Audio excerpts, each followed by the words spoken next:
jika kamu terlahir miskin, itu bukanlah kesalahanmu.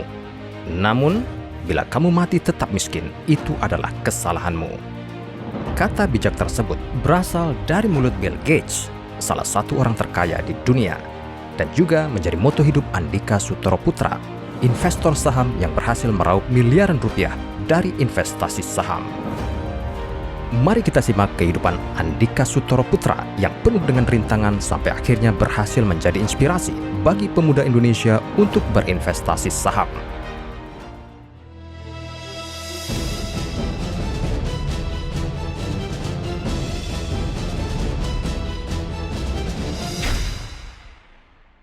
Kita semua lahir di keluarga yang berbeda-beda. Ada yang terlahir di keluarga yang berkecukupan, ada juga yang lahir di keluarga yang kurang mampu. Untuk Andika Sutoroputra, ia tidak dilahirkan di keluarga yang kaya raya. Meski demikian, Andika mampu membuktikan bahwa meskipun terlahir dari keluarga yang tidak kaya raya, kesuksesan masih bisa dicapai pada usia yang sangat muda. Lahir di Singkawang, Kalimantan Barat pada tanggal 13 Juni 1994, Andika bukanlah murid yang cemerlang. Orang tuanya seringkali dipanggil ke sekolah karena Andika mendapat ranking 2 dari bawah. Ketika saya usia 13-14 tahun, ya. Jadi waktu itu saya ada masalah keuangan, di mana saya harus kehilangan hampir 10 juta rupiah. Dan momen saat itu saya nggak pernah pegang uang di atas 1 juta, tapi saya harus ada mendapatkan masalah keuangan ini, ya, di mana kehilangan hampir 10 juta. Jadi saya harus mencari cara gitu ya, bagaimana cara menghasilkan uang. Dari situlah saya mulai mengenal yang namanya bisnis online. Jadi saya waktu itu pernah jualan online di Kaskus. Waktu itu belum ada marketplace seperti Tokopedia, Bukalapak, Shopee gitu ya. Jadi saya mulai dari Kaskus. Saya jualan di sana awalnya hanya dengan tujuan untuk menghasilkan uang untuk bisa menutup kerugian itu gitu ya. Karena saat itu saya bahkan sampai 3 hari, 3 malam tidak bisa tidur ya. Jadi benar-benar titik terendah dalam hidup. Tapi itulah yang mengubah saya bisa sampai berpikir untuk bagaimana cara menghasilkan uang. Ya, masalah itulah yang membuat gue bisa maju, membuat gue bisa berpikir bagaimana bisa menghasilkan uang, bisa make money. Jadi itu benar-benar turning point-nya gue saat itu. Dari gue sekolah males gitu ya, gue ranking 37 dari 38. Tiba-tiba gue berubah, pengen bisa sukses di usia muda gitu ya. Gue pengen bisa berhasil. Jadi kadang-kadang kalau kita punya masalah, teman-teman, sebenarnya itu adalah hal yang baik gitu ya. Kalau kita punya masalah, artinya kita berani mencoba hal baru gitu ya. Dan masalah itu tentu membuat kita bisa maju ke depan. Ya, kalau kita tidak pernah punya masalah, mungkin kita tidak akan pernah bisa maju sebenarnya. That's why ketika kita punya masalah, kita harus lihat dari sudut pandang yang positif, teman-teman. Ya, dimana kita bisa semakin tinggi. Basically, masalah makin besar, artinya kita naik level semakin tinggi, kira-kira. Andika memulai berjualan secara online pada umur 14 tahun. Di zaman itu, belum ada yang namanya marketplace seperti Tokopedia, Bukalapak, Shopee, dan lain-lain. Jadi, ia fokus berjualan secara online lewat Kaskus saat itu. Saat itu, saya mengumpulkan keuntungan sampai 2 digit miliar. Bahkan bisa invest kos-kosan nih dengan modal 3 juta rupiah.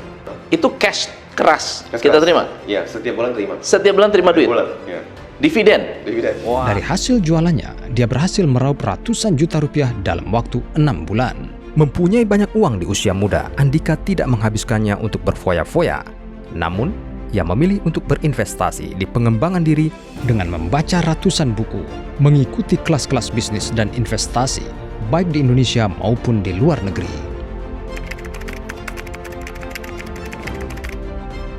Saya dapat masalah keuangan, saya harus cari uang bagaimana.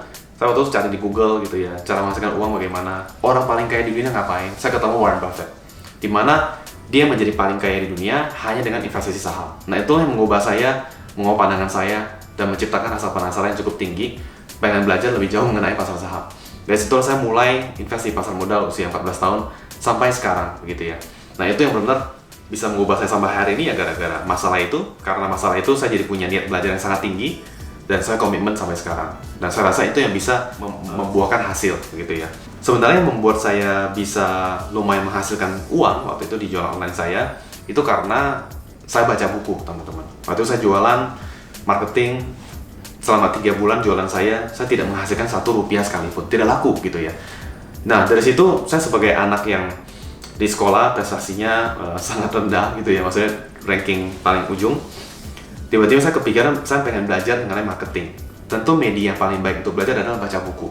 Jadi waktu itu saya tinggal di kota Singkawang, saya harus baca buku aja ke Gramedia, saya butuh ke Pontianak gitu ya. Ya pasti Pontianak saya baca buku, beli buku, salah satunya adalah buku tentang marketing. Saya habiskan buku itu, saya praktekkan ilmunya, tiba-tiba saya punya omset tembus 15 juta ya untuk anak usia belasan tahun. Nah saat itu benar-benar mengubah mindset saya, pola pikir saya. Ternyata dengan baca buku dan kita belajar, kita terapkan, ini bisa jadi uang gitu loh, ini bisa jadi satu penghasilan. Nah saat itulah saya menjadi awalnya yang sangat suka tidak membaca, tiba-tiba jadi ketagihan membaca gitu. Sampai hari ini sudah baca ratusan buku. Itu dimulai dari sana.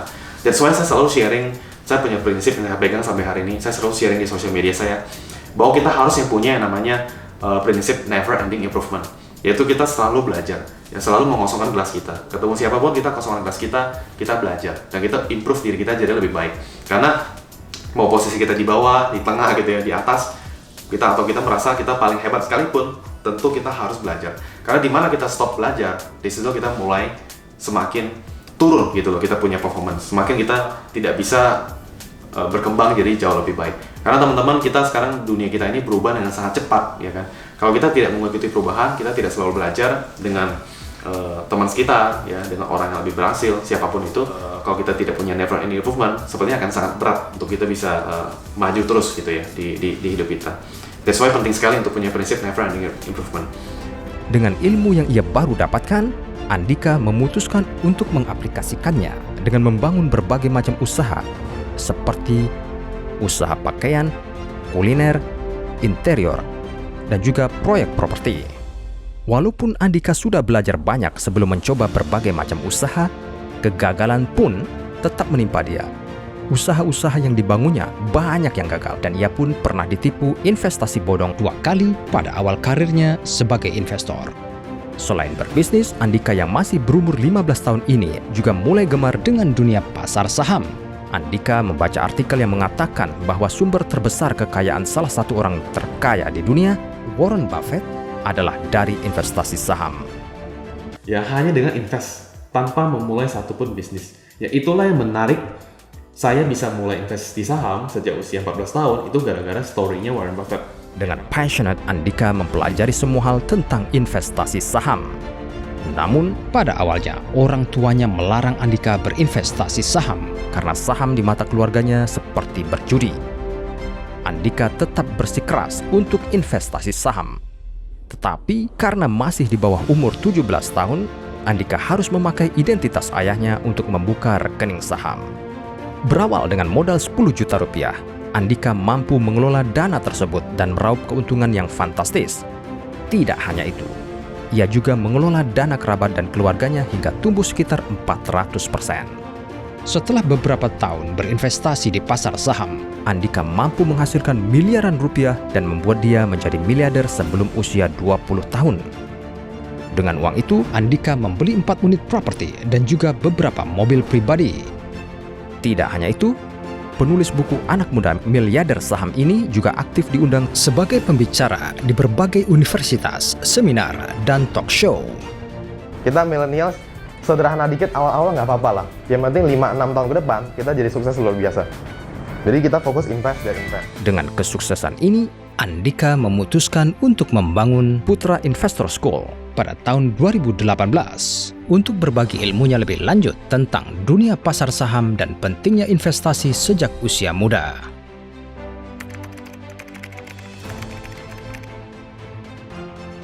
Jujur saya belum merasa sukses bagaimana gitu ya, karena mostly saya punya partners itu lebih sukses, jauh lebih sukses. Bahkan saya merasa saya baru mulai gitu kan, walaupun saya sudah belasan tahun di pasar saham, saya baru merasa momen sekarang ini saya akan mulai saya punya journey begitu.